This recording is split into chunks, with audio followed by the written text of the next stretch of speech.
navegantes, missionários vão avante. Estou pregando para homens e mulheres que deixarão de ser vulcões adormecidos para se tornarem vulcões em erupção, preparado para cuspir fogo na terra e construir coisas grandiosas. Se você é um desses, joga a mão lá em cima e dá mais um glória.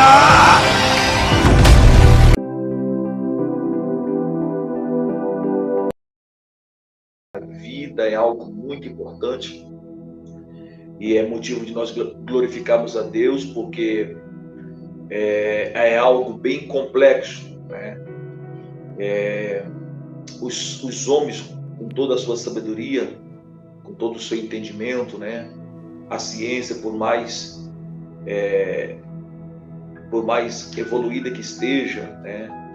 Por mais alto nível que chegou, mas nem mesmo a ciência conseguiu fabricar a vida, né? Fazer a vida, desenvolver a vida. E já até tentaram, né? Em laboratórios, testaram, mas a vida é algo muito complexo, né? É algo muito complexo. Até hoje ninguém sabe e ninguém consegue explicar como que a vida surgiu na Terra. Claro que nós sabemos que é o Senhor nosso Deus, mas não tem uma explicação palpável, não tem uma explicação lógica, porque as demais coisas nós sabemos que foi Deus quem fez todas as coisas, porém tem algumas coisas que tem uma explicação, tem algumas coisas que a gente consegue explicar de forma racional, né? Porque todas as coisas, claro que para nós cristãos, nós os crentes, os cristãos, a gente usa muita questão da fé, né? Só que quem não é evangélico, quem não é cristão, eles querem uma explicação lógica, né? Por que disso, por que daquilo, como que isso aqui surgiu. E aí, para tudo tem uma explicação, né? Tipo, como que tem os oceanos hoje? Aí eles têm uma explicação. Olha, há muitos milhões de anos atrás, era só um oceano, né? O Pantalassa, e depois as placas tectônicas, né? Foram se dividindo, e aí ficou uma extensão de terra sobre placas para um lado, que é a Europa, outra extensão de placas de terra, né? Sobre placas que se quebram, fica para o outro lado, que é a Ásia, outra que é a África, outra que são as Américas, enfim. E entre essa extensão de terra e entre essa outra, se cria água, passa água ali entre uma e outra, né? E essas águas são chamadas de oceano, né? No caso o Atlântico, o Pacífico, o Índico, né? Tem também os oceanos congelados, né? O Ártico, o Antártico, enfim. Então, há uma explicação de como isso aconteceu, né? Por que hoje temos 5 continentes, por que hoje temos 5 oceanos, né? Então, há uma explicação. O primeiro oceano, o Pantalassa, o primeiro continente, o Pangeia. Então, há uma explicação para tudo isso, uma explicação racional. Por que isso é isso? Aí, por trás disso, quem quebrou essas placas, quem dividiu esses oceanos, quem dividiu esses continentes, eles têm uma explicação. Aí eles falam, a obra da natureza e tal. Aí nós que somos crentes sabemos que por trás da natureza existe um dedo poderoso, que é o dedo divino, o dedo de Deus, que faz todas essas coisas. Inclusive, no livro de Mateus, capítulo 7, o discípulo fala, quem é esse que até o vento e o mar lhe obedece, ou seja, a natureza lhe obedece. Então há um Deus por trás de tudo isso. Mas há como explicar isso que existe hoje. No caso de algumas coisas que eu estou falando aqui, continentes, oceanos, né? Florestas, por que essa está aqui e essa não está aqui, enfim, alguns tipos de aves, de animais entraram em extinção. Tem a questão alguns animais que acabam cruzando um com o outro e nasce uma nova espécie. Enfim, dá para explicar algo do tipo. Agora, a vida não dá para explicar, né? A ciência até hoje não tem uma explicação palpável, plausível, não tem uma explicação lógica, racional para a questão da vida, o surgimento da vida. O que existe são teorias mas que até hoje não foram comprovadas, né, cientificamente. No caso, ainda são teorias, ainda não é uma ciência exata, né? Não pode ser comprovado em laboratórios, nada disso. Então, para a questão da vida, para a ciência é algo bem complexo, né? Não dá para explicar como que algo pode se tornar um ser vivo, respirar, pensar, né? E se tornar um ser vivo. Então a ciência não consegue explicar isso. E a única coisa, uma das definições para isso aí é René Descartes. E Descartes falou a célebre frase, né? Cogito ergo sum, né? Penso, logo existo. Quer dizer, uma vez que penso, existo, estou vivo. Ok, mas a questão não é essa, a questão é como que eu estou vivo? O que é que gera essa vida? Que mecanismo é esse que me faz respirar e pensar, ou pensar e respirar, estar vivo, estar lúcido, pensar, cogitar, né, aquilatar, deduzir, raciocinar, né? Que força é essa? Que força motriz é essa que me faz ser um ser vivo, me tornar um ser vivo? Então a ciência não tem essa explicação, não tem, né? E a única explicação que temos, e é a mais correta, é a explicação bíblica. E a Bíblia diz que soprou Deus sobre o homem, nas narinas do homem, o fôlego de vida, seu espírito, ruach, pneuma, hálito, vento, sopro, né? E o homem foi feito alma vivente. Então o homem é um ser vivo, tá? Somos seres vivos. Então isso é algo fenomenal. Por isso que eu sempre bato nessa tecla todos os dias e digo: obrigado, Deus, pela vida presente dos céus, um dom de Deus. O que é dom? Dom é presente, né? Dádiva. Então a vida é uma dádiva, a vida é um dom, a vida é um presente de Deus para os homens. O Senhor nos deu isso como presente. Nós saímos do inanimado e passamos para o animado, né? O que é o inanimado? É aquilo que não tem vida. Pronto, essa cadeira que estou sentado aqui agora nela, né, é um objeto inanimado. E nós saímos desse estado de inanimado para animado. O que nós éramos? Pó, terra, barro, né? Barro. E Deus pega tudo isso aí e faz um objeto animado, né? Tudo isso é possível porque nós temos a vida. Então, Deus, obrigado pela vida. Obrigado, Senhor, pelo ar que respiramos, né? É outra dádiva de Deus. O oxigênio, né? O ar que respiramos. Sem isso aqui a gente não poderia viver.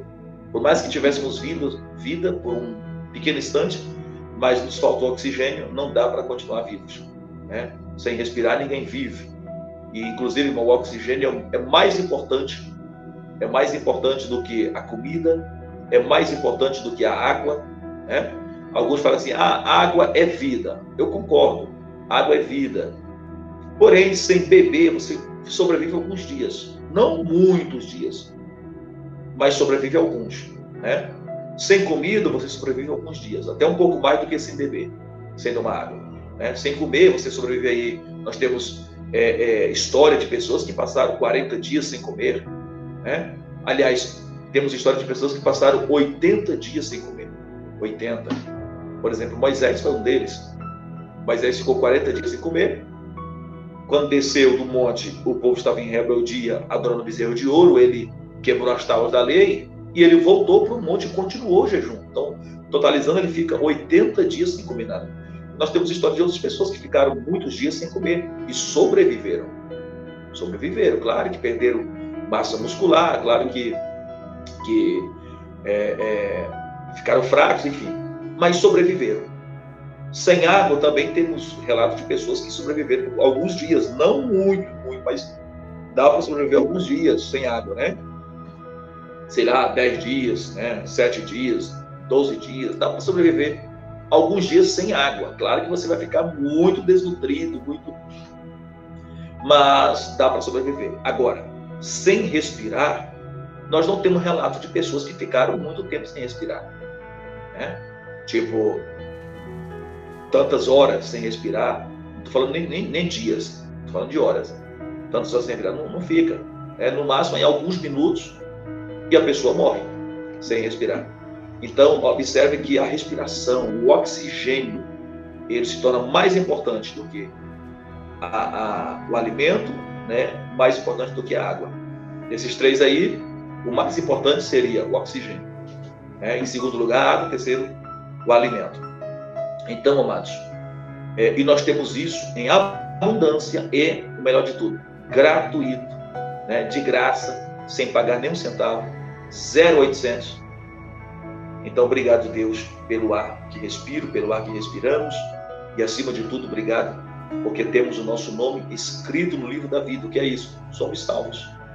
Isso é motivo de glorificarmos e agradecermos o nome do Senhor, porque Ele tem nos dado a salvação. E o próprio Senhor Jesus diz: não vos alegreis porque os demônios se submetem a vós.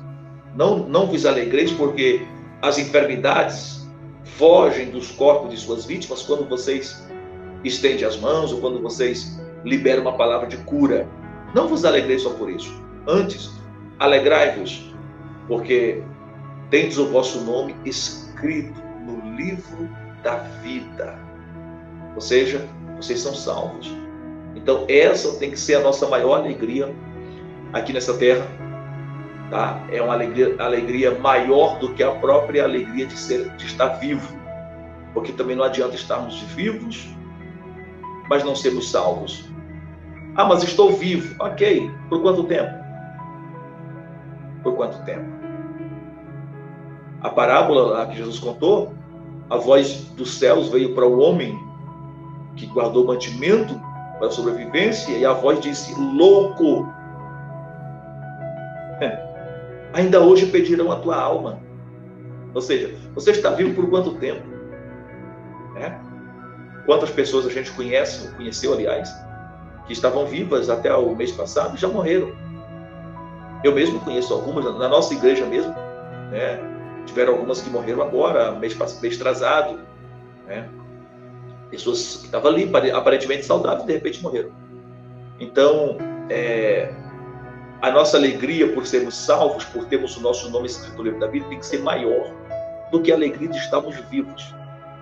Ah, mas eu estou vivo. Ok, por quanto tempo? Eu não sei. Pois é. Você pode estar vivo hoje, amanhã já pode estar morto. Ou pode estar morta. Nada garante que você continue vivo, né? Então, temos que nos alegrar por estarmos vivos? Sim, claro que sim. Como já disse, é um dom de Deus, é um presente de Deus, é a vida. Temos que alegrar por isso. Porém, essa vida que temos aqui, ela é passageira. O apóstolo Tiago, né? Tiago, na sua carta, no capítulo 4, salvo engano, acho que é o capítulo 4, versículo 14, ele fala assim: o que é a vossa vida? Seja apenas como uma neblina, como um vapor, que aparece por um pouco e logo se desaparece. Ou seja, aquela neblinazinha que aparece agora, daqui a pouco sumiu. Isso é a vida. O escritor sagrado, ele diz que a nossa vida é como um conto ligeiro, né? Um conto, uma historinha que você conta para alguém, um conto ligeiro. Isso é a vida. Ela existe. Agora você existe, amanhã você pode existir. Agora, a salvação, ela é eterna. Se você é salvo, né? Se você tem o seu nome escrito no livro da vida, então você vai para o céu. Chegando no céu, é para sempre. Ali passa 1000 anos, você está vivo. 1 bilhão de anos, continua vivo. 1 bilhão de anos, continua vivo. 1 trilhão de anos, continua vivo. 1 quadrilhão de anos, tu continua vivo. 1 quintilhão de anos, tu continua vivo. 1 sextilhão de anos, continua vivo. Então, irmãos, ela é eterna. Eterna, para sempre, duradoura, né? Permanente. Aqui é transitório, lá é para sempre, é permanente. Mas isso só é possível para quem tem seu nome escrito no livro da vida. Claro que quem não tem, A sua alma também vai continuar vivendo eternamente, porém, uma vida que é melhor não viver, porque vai viver dentro do lago de fogo. Vai viver sendo queimado dia e noite no lago de fogo, né? Para sempre, atormentado, para sempre, para sempre. Aonde é o lago de fogo? Aonde vão estar os demônios, né? Lúcifer e os demônios. Então as pessoas vão estar ali, junto com eles, sendo queimados dia e noite no lago de fogo. Para sempre também. 1000 anos queimado, 1 milhão de anos sendo queimado, 1 bilhão, 1 trilhão sendo queimado. Não termina. Para sempre queimado. Agora, se temos o nosso nome escrito no livro da vida, vamos viver eternamente com Deus, né? Nas mansões celestiais. Então, obrigado, Senhor, porque tem meu nome, porque temos o nosso nome escrito no livro da vida. Gênesis, capítulo 18, a partir do versículo 1. Militantes missionários vão avante.